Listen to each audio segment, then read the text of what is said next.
Syederalun, dugaan penyelewengan dana yang dilakukan Lembaga Filantropi Aksi Cepat Tanggap atau ACT menjadi sorotan Densus 88, Baris Krim Polri hingga Pusat Pelaporan dan Analisis Transaksi atau PPATK.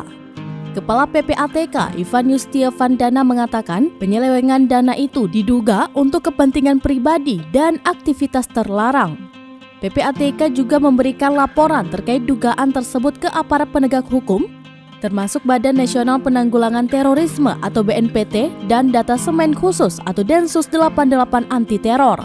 Ivan mengatakan pihaknya telah memproses dugaan tersebut sejak lama. Ivan masih belum memberikan informasi lanjutan terkait hasil penelusuran pihak PPATK.